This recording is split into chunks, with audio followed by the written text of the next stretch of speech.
tingnan natin, no, yung import ng bigas natin this year, ang laki ng in-increase, no?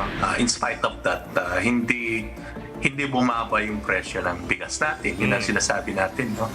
Yung sugar, dumating yung imported, sabi ng SRA, pag dumating yung imported, sabi din ng presidente, pag dumating yung imported, bababa ng 70, in which Tapos hindi meron rin sa nangyari, no? So, ang tingin natin is yung mga magsasaka ng less area na planted area kasi lumaki yung import. In spite of that, hindi bumaba yung presyo. From the nation's capital, all sides, all the time, I'm Robbie Alampay. And I'm Gretchen Hall. The big story tonight. It is not just us consumers who are feeling the pinch due to high prices of commodities. Farmers are worried that the surge in imports ordered to stave off high prices will end up weakening their ability to plant more crops. Gerard de la Peña with the big story. Despite the importation of agri-products such as sugar and rice, the prices of these commodities have yet to go down. Speaking with the chiefs, Sinag President Rosendo Sol lamented that prices have remained the same despite the government's push for more importation. Yung sugar, dumating yung imported, sabi ng SRA, pag dumating yung imported, sabi din ng presidente, pag dumating yung imported, bababa ng 70, in which Tapos hindi meron rin sa nangyari, no? Data from the Agriculture Department's price monitoring as of February 15 showed the price of refined sugar in Metro Manila markets ranging from 87 pesos to 110 pesos per kilo. Meanwhile, rice prices with local premium rice and regular milled rice are selling for 42 to 49 pesos and 32 to 40 pesos per kilogram respectively. Recently, the SRA board unanimously approved the plan to bring in 440,000 metric tons of refined sugar to stabilize retail prices and shore up the country's buffer stock. They expect sugar prices to go down to the 85 pesos per kilogram level once the first batch of refined sugar arrives in the country in April. Farmer groups, however, were expecting that given the numerous importation orders, it would have been enough to bring down the prices. But that hasn't been the case. This has left both consumers and producers at a disadvantage. Kung makita mo kasi yung import ng bigas, lumaki. Import ng karne ng baboy, karne ng manok. Ito is lahat lumaki yung import natin, no? Hindi ito nakatulong dun sa pag-produce natin. So added that as a result of the influx of imported products, fewer farmers are now planting due to lack of income. Ang tingin natin is yung mga magsasaka ng less area na planted area kasi lumaki yung import. In spite of that, hindi bumaba yung presyo. Despite this, So is hoping that farmers would be enticed to plant rice once more as the country's situation gradually improves. We hope na itong this coming cropping medyo mainganyo sanang magsasaka na bumalik, no, kasi yung presyo ng palay medyo maganda naman ngayon, and we hope na magtatanim sila. For News 5, Gerard de la Peña, we are One News.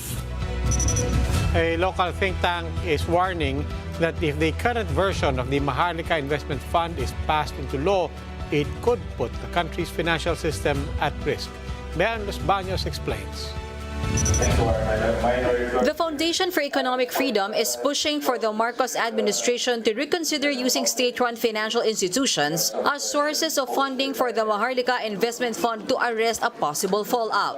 The FEF explained that the investment from the Development Bank of the Philippines and the Land Bank of the Philippines will be so huge that once the MIF value goes down, it will not only affect the two government banks but the banking system itself.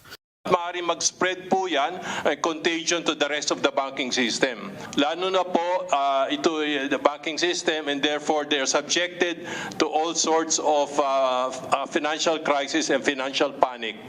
As it is, the current version of the Sovereign Wealth Fund states that the LBP would be contributing 50 billion pesos as initial capital for the Maharlika, while the DBP would inject 25 billion pesos. The Economic Advocacy Group also expressed worries on tilting the playing field once the MIF is passed with provision that it will be exempted from taxes. According to them, this will give an unfair advantage that may discourage investors.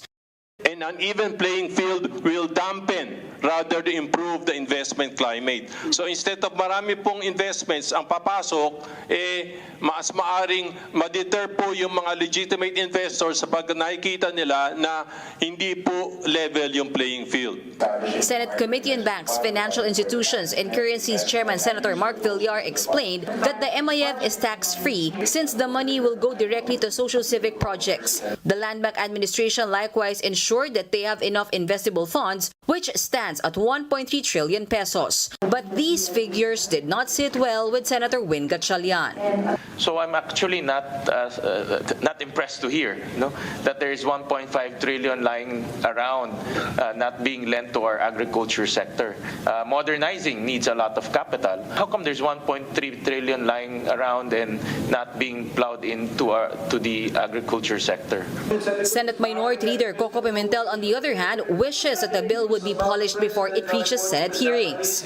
I hope this is not rushed. Whatever you can cure, please cure.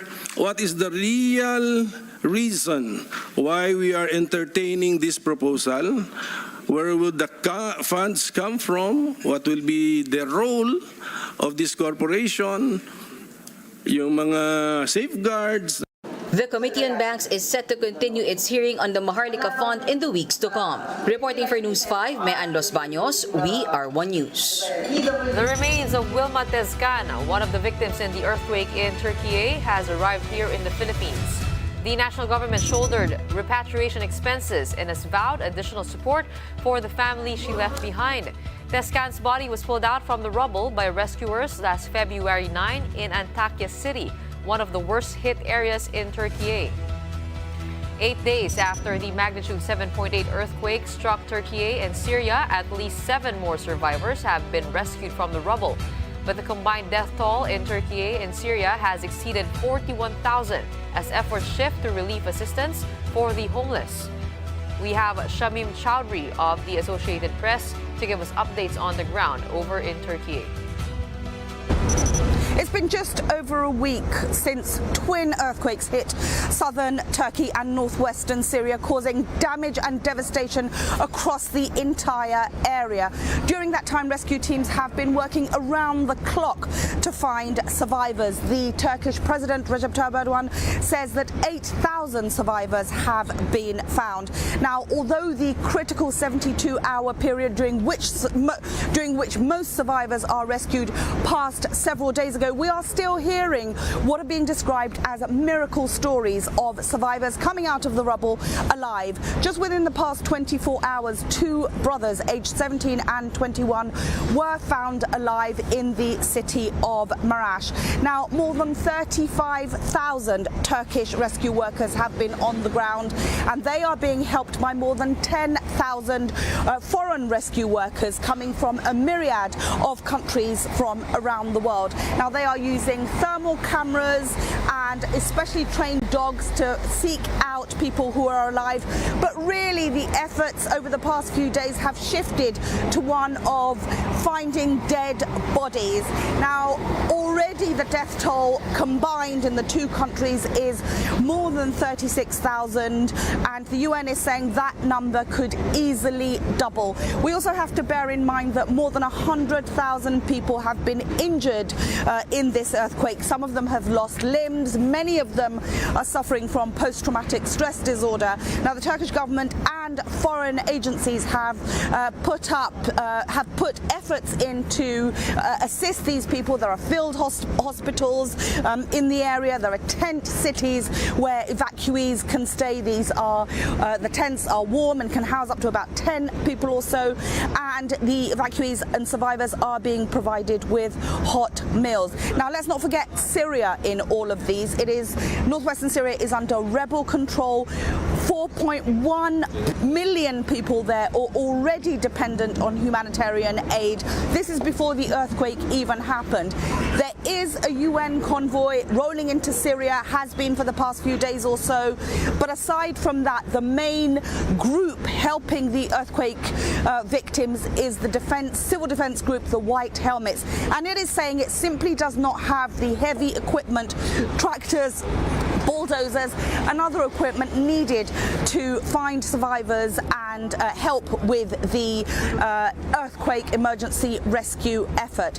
In the meantime, the Turkish government has issued arrest warrants for more than 100 people associated with being complicit in building substandard buildings, which were the ones that were destroyed during the earthquake. We know that at least 3 people have been arrested and 10 are in custody. This is Shamim Chowdhury in Adana, Turkey, reporting for Signal TV.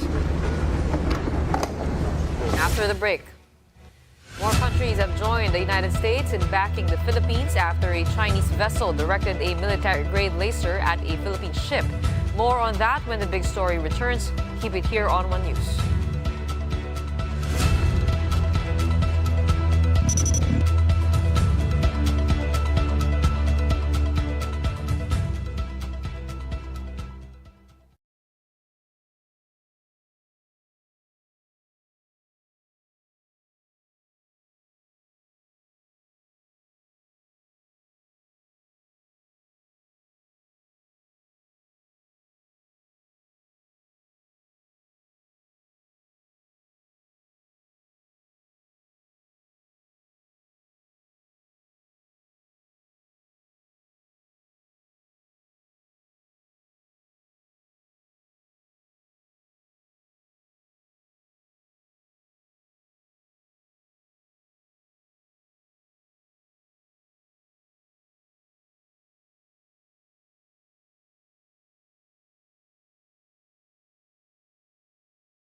You're watching the big story here on One News. More nations have called out China for aiming a military-grade laser at a Philippine vessel earlier this month. Here's what we know. Canadian Ambassador to the Philippines, David Hartman, said that China's recent action disputed lawful operations of Philippine vessels. Hartman says the Philippines has Canada's firm and unwavering support in the face of China's actions, which it described as coercive. Ambassadors from Germany and Australia have also expressed serious concerns over the laser incident, calling on China to refrain from increasing tensions in the disputed waters and to respect international laws. The U.S. has also earlier backed the Philippines in the laser issue, noting that China's behavior threatens regional peace and stability. The Japanese embassy in Manila, meanwhile, slammed China's, quote, dangerous behavior against Philippine vessels. The Philippines has said earlier that it is eyeing a tripartite security pact with Japan and the United States amid tensions in the West Philippine Sea. In response to the incident, Beijing has claimed that the Philippine Coast Guard intruded into the waters off Renai Reef or the Ayungin Shoal without Chinese permission. The Ayungin Shoal, though, is part of the 200 nautical mile exclusive economic zone and continental shelf of the Philippines.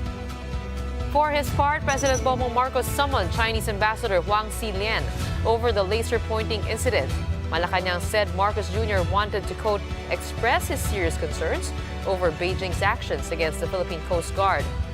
Chinese envoy to the Philippines, Huang Xilian, said the meeting focused on strengthening communications and managing maritime differences between the two nations. Foreign Affairs Department has already logged a diplomatic protest calling out China's latest aggressive activities in the West Philippine Sea. Now to weigh in on China's latest actions in the West Philippine Sea, we have with us on the show retired Supreme Court Justice Antonio Carpio is joining us live via Zoom. Justice Carpio, welcome to The Big Story. Good evening, Ruby. Good evening, Gretchen. Magandang gabi po. Very early on in President Marcos' term, he said we will not give up an inch of our territory. He's been more explicit about invoking as well the arbitral ruling. He's mended ties with our allies, U.S. and now Japan. And then just recently, with this latest incident, he called on the ambassador of China, summoned him to express our concerns. How would you assess, sir, the stance, the position, and the actions of President Marcos so far with regards to the West Philippine Sea? Well, I think so far the president has been doing the right thing. He has said that he will assert the arbitral award. He will not give up an inch of Philippine territory. And when the laser incident happened, he summoned the Chinese ambassador. So I think these are the correct steps. And I think we have to send a strong message to China that we will not allow incidents like this to happen again. And that's why I said we should talk to our treaty ally, the U.S., so that we can agree that this kind of behavior using a laser weapon on our Coast Guard vessel or Navy ship will constitute an armed attack on a Philippine public vessel that will trigger the operation of the Mutual Defense Treaty. Of course, this has to be discussed with our treaty ally because this is a gray zone. Actually, this has not been established yet.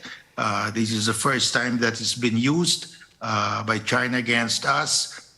China operates in gray zone areas because they can say that it doesn't violate international law, but we have to make it clear that this actually violates international law because there is an international convention that outlaws, that bans the use of laser weapons that blind permanently. And if it blinds even temporarily, it's still a weapon. It's an armament, which if used against our Coast Guard vessel, it becomes an armed attack. Thank you. I was going to ask that, and you put it right in there, but could you expound on that a bit? Because that's been our question for the past couple of days.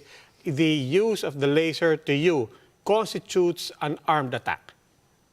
There is a convention that China, the Philippines, the U.S., and the 133 countries have signed that the use of a laser that causes permanent blindness is banned. It is outlawed, just like biological and chemical weapons. They are outlawed.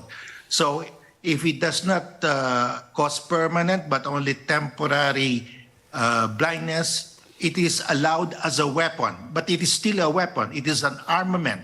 So if you use it against a Philippine ship, it is an armed attack on a Philippine ship. And that is what we have to clarify because China is operating in the gray zone area, that this is not a gun, this is not a missile, this is not a cannon, but it has the same effect because it actually disables our communications, it temporarily blinds our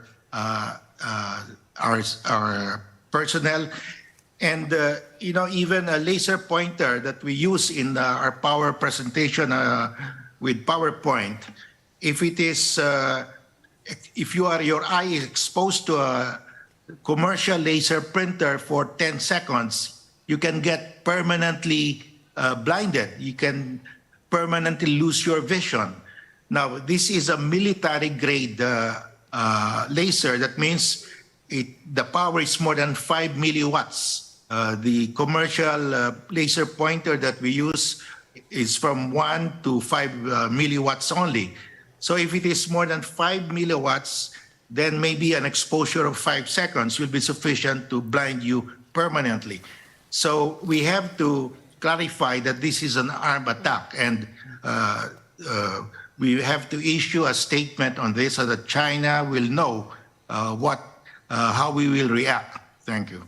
Okay, Justice Carpio, in light of these gray zone tactics, do you think joint patrols are necessary at this point? And what do you think of a tripartite defense agreement between the U.S., Japan, and the Philippines?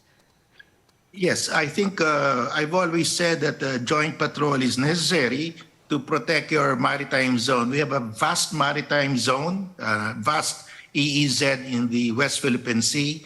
The maritime area that constitutes our EEZ is larger than the total land area of the Philippines. How do you protect it? You have to be there. If a foreign fishing vessel take our fish, we cannot stop that foreign vessel unless we are there. So we have to patrol. That's the only way to protect our fisheries. So joint patrol is really necessary.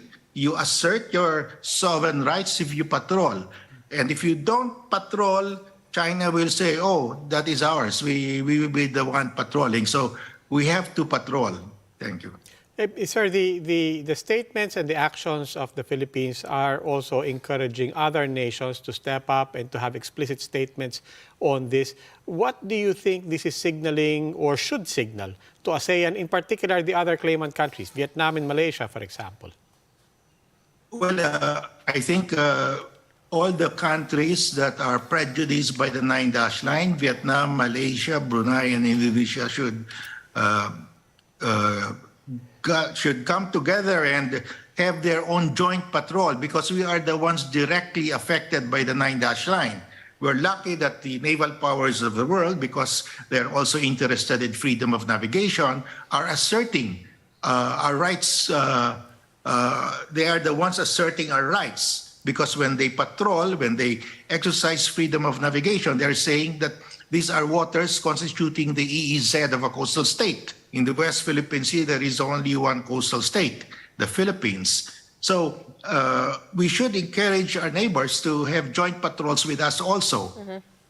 Okay, Justice Carpio, much has been said about the president summoning the Chinese ambassador. Some don't agree with it, saying that hindi daw po magka-level ang presidente at ambassador.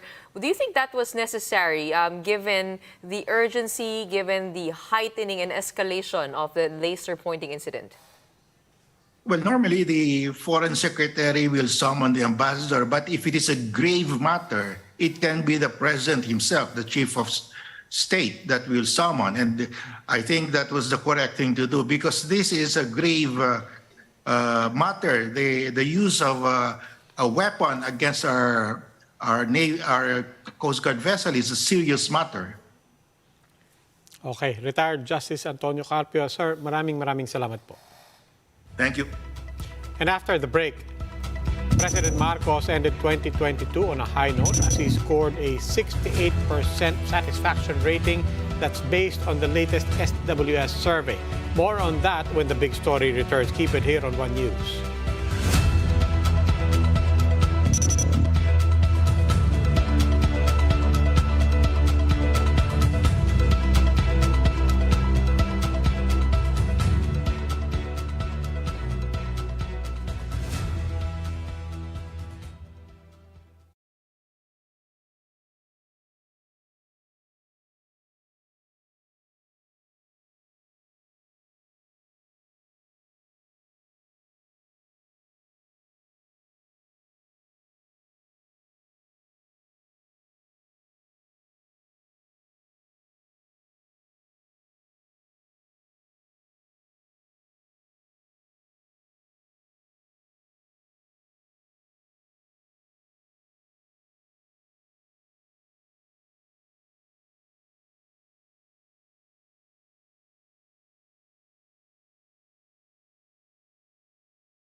story here on One News. President Bongbong Marcos capped off 2022 with stellar satisfaction ratings. According to the latest survey by the social weather stations, President Marcos' net satisfaction rating went up 5 points to plus 68 in December. He was able to maintain a very good satisfaction mark. The survey also stated that 7 out of 10 Filipinos are satisfied with his performance as president.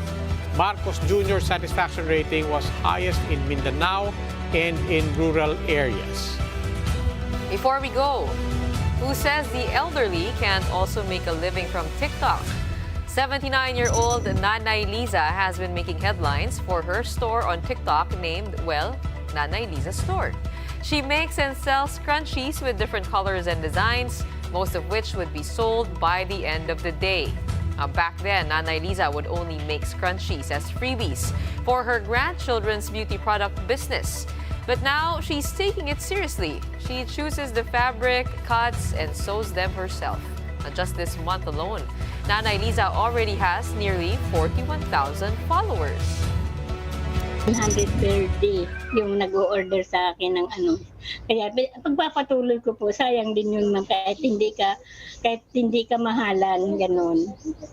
Yun na, kasi siyempre, nag-iipon din ako ng para sa sarili ko. Hindi naman yung aasa ako sa mga anak ko. Kami mga pamilya na sila. Kaya ko pa po, mami. Kaya ko pang kumita. TikTok ka na ba? Wala pa nga, talo pa ako kay Nanay Liza. Dapat talaga pag-aralan ko na yan eh. Magandang retirement plan yan. Pero Bobby. saludo kay Nanay Liza. Ang galing. May sayaw pa. Oo. May marketing pa na ano. Pero napakahusay po. Inspirasyon kayo. Well, we are learning from different ages and it's never too late to start your TikTok account. And that's the big story tonight. For more updates, follow News 5, The Philippine Star, and Business World online. You may also log on to onenews.ph for more in-depth analysis. Ako po si Robbie Alampay. The big story is also available via Signal Play app. Make a free account now at signalplay.com and stream One News anytime, anywhere.